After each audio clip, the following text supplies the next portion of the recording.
Have you ever felt? Are you listening? Damn.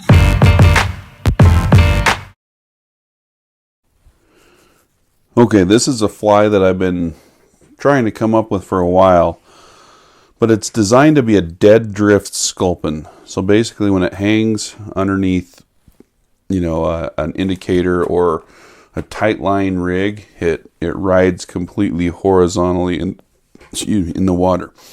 So there are a couple really critical tricks to get this to ride correctly, or to get it so that it this shank won't pull out of the hook. We're going to attach the shank onto the hook just like this. Let's see, a little easier to see. But as you can see, there's just a straight part of the shank going on top of the hook, and if we were just to leave it like that, then we'd be at risk of having it pull out. The reason I wanted to do it this way is because you can fish this sculpin either dead drifted or normally, depending on how you want to fish. So it's called the dual threat sculpin. First thing we're going to do is we're going to take a 25 millimeter shank and bend it.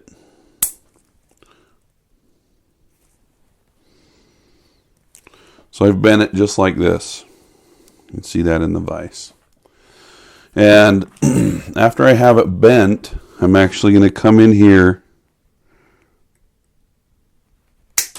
and cut it so that there's a little bit of the curve still going up. And this one will require a few tools. I have these just clamp pliers with no teeth, and I'm going to come in here and straighten that out as best I can so that it sits flush on top of that hook. So just like that. That'll ride pretty well. The other thing that I'm going to do is I'm going to take a file and I'm going to scrape up the surface of this and put some notches in it. The bigger the file, the better for this. That way my thread wraps have something to seat into. So you can see I've scratched it all up. That's plenty right there. Okay, so I've got the hook in the vise now, and I've started to kind of scrape this with this file too. Just rough it all up. And then with some 140 denier thread, we're just going to dress that over those scuff marks. And I'm going to lay this on top of the hook shank so that little knob kind of goes up like that. And that will be kind of a catch so that if it does try to pull out, that it won't. Depending on what barbell eyes you use, it'll take a little bit of work to get this to balance correctly, but this length works with the large size double pupil lead eyes from Hairline. So once I get this tied in like this with quite a bit of quite a bit of thread, I'm going to take and just kind of smooth off any rough edges, because that will cut my thread. You see how that's not sitting correctly on the hook, so I just take these and pop it right back up. So at this point I'm going to take some super glue and just coat it.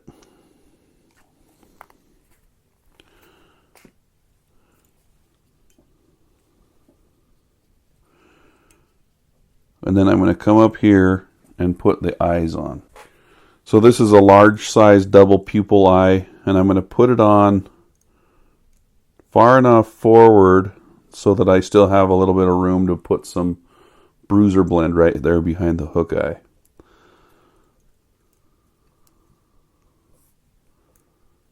And I'll just figure eight that in place.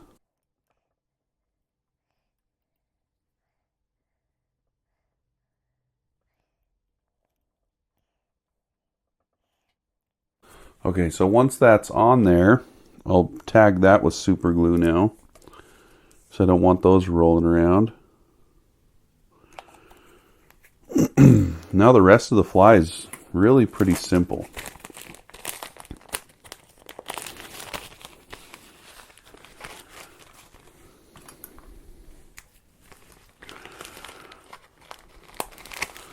Taking some solid tinsel chenille and pearl.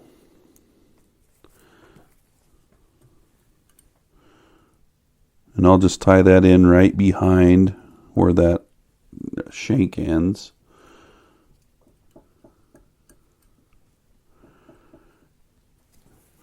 And I'm just going to take that and wrap it forward. Going to wrap over that bump. Once I go forward, I'm going to kind of come back over on top of itself to build up a little bit of a profile, a little bit of a taper. It's not super critical, but I just like how it looks.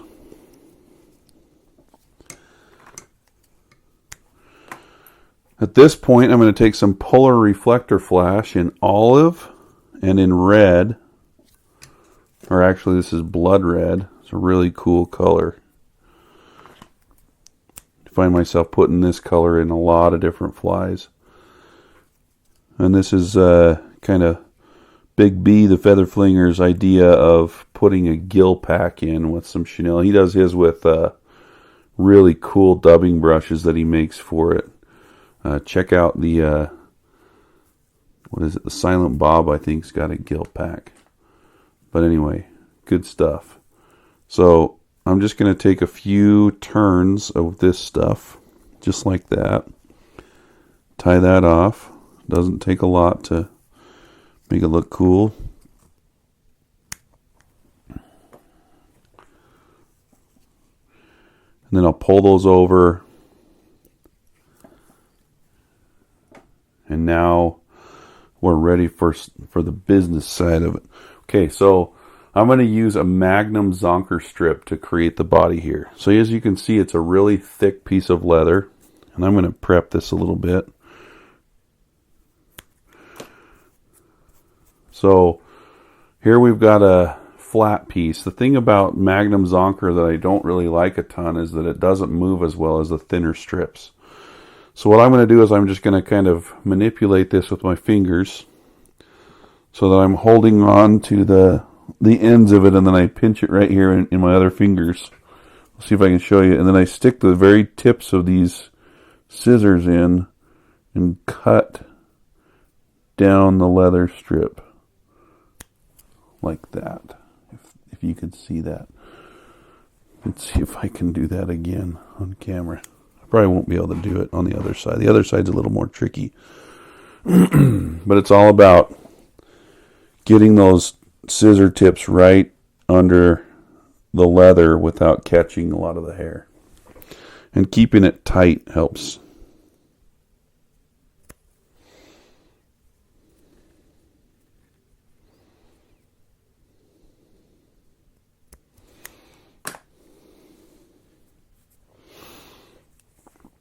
Okay, so as you can see, I've tapered that down to a nice little point.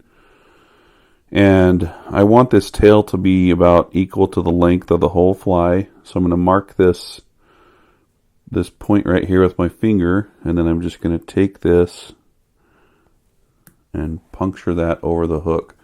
Then I'll take it out of the vise. This is just like the El Sculpito. And you could actually probably do this fly with a size 2 hook as well. Okay, so now this is where it gets a little tricky, because usually you just pull this over and tie it down, but we have that eye sticking out. So what I like to do is I like to take just a marker, and I like to put the rabbit strip directly over that eye, and then just kind of mark where that is. So you see that little marker strip? And then I just take a bodkin and just poke through that. And just kind of move it all around so that it creates a big enough hole for the eye to go into.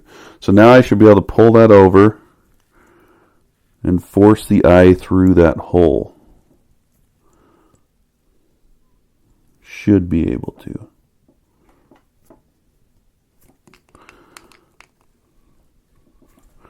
Check that. I'm going to have to take my scissors and make the hole a little bit bigger. I was using a bigger needle last time. There we go. So a nice pop sound and now our eye's through there. So I'll take the thread just right in front of where that's tied in. Separate the rabbit with a little bit of saliva like that, and then tie it down.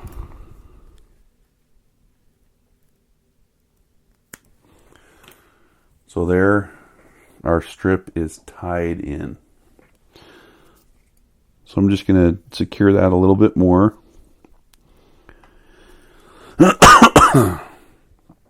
And now right here is where I'm going to put the fins in. Now, I'm going to use these Kylie's fish fins in the mottled olive color. They come with a tail and the fins. And I don't really love the tail. It seems like it gets fouled on the hooks. So I just save those and make them into really big fins. So off goes the tail. As you can see, there's a little cross section. I'm going to cut that right in half. So there's a flat side and then there's an angled side. The angled side goes up. So I'm going to tie these in pretty much as long as I can. Just kind of sneak those right behind the eyes. Takes a little bit of black magic to get them to stay. So just pinch them right where you want them to go and then tie that in. And they should want to flare out a bit. Just like that. So you see how floppy that is. I'll just tie the other one in on the other side.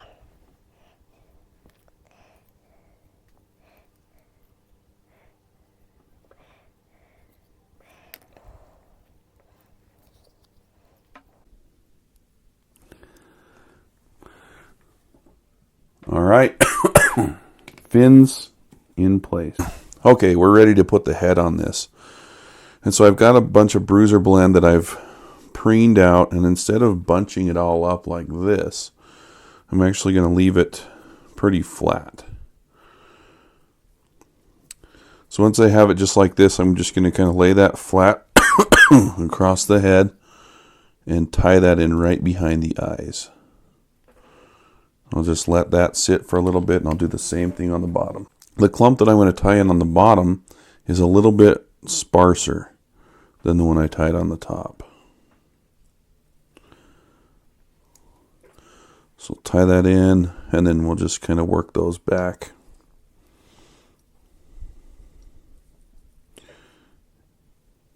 And then I'm just going to tie right over the top of that tie-in point. Let's see if we can see it. Just like that.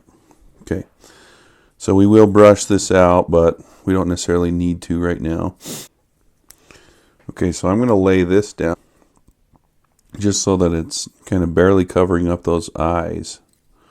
And just do a real loose wrap. Do another loose wrap and just cinch down. And I want that tie-in to be right up against the eye of the shank here. So the belly color on this, I'm going to use Pale Lemon, Bruiser Junior, and quite a bit less.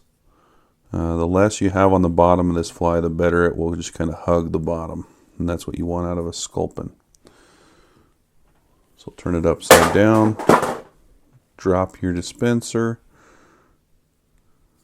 We'll tie that in. Oops.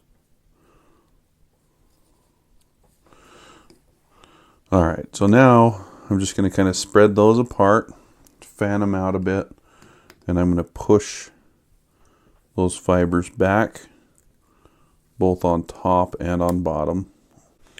Okay, so I've got those pushed back on top and on bottom. Build up a bit of a head and whip finish. Just getting over a cold.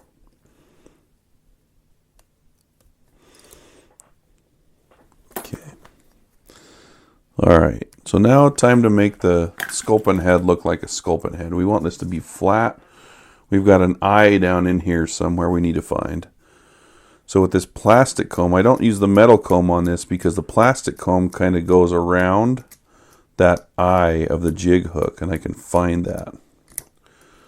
So get that brushed out a bit. Do the bottom.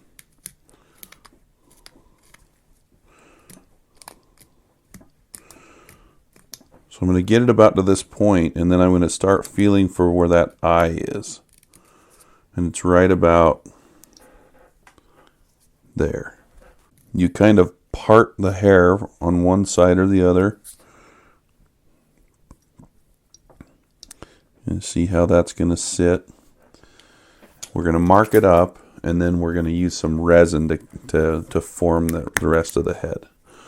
So I'm just using black and brown chart packs, and we're just going to kind of dirty it up.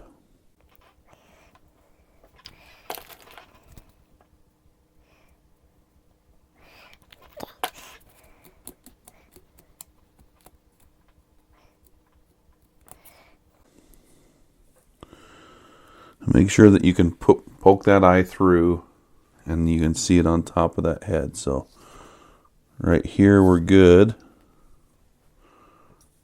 And I'm flattening out that head quite a bit. This is part of that good Sculpin profile. Just like that.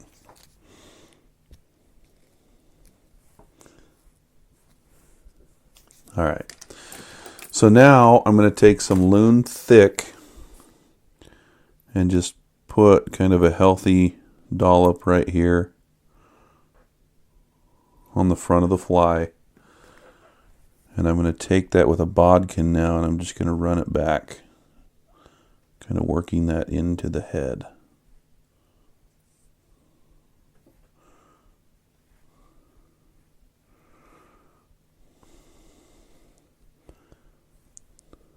A bit too much right there. We'll get that off.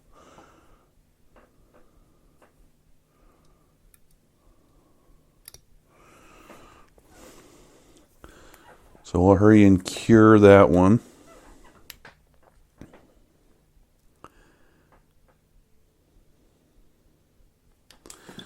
And now we're going to come in, and it's not critical that we make the whole thing resin, but there are just a few parts that need a little bit of extra love here.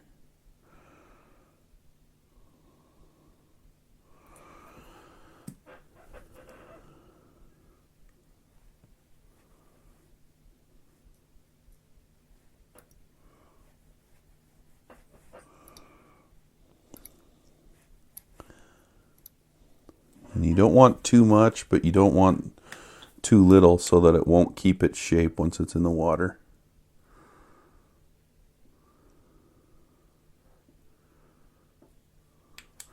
So now we've created kind of a helmet that goes over that. And if we push it down, we can see that hook eye exposed. And that's where you tie that in.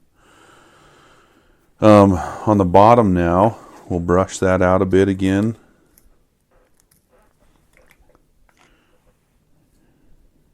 And I'm actually going to add a little bit of resin to this bottom part. I'll kind of tease it out.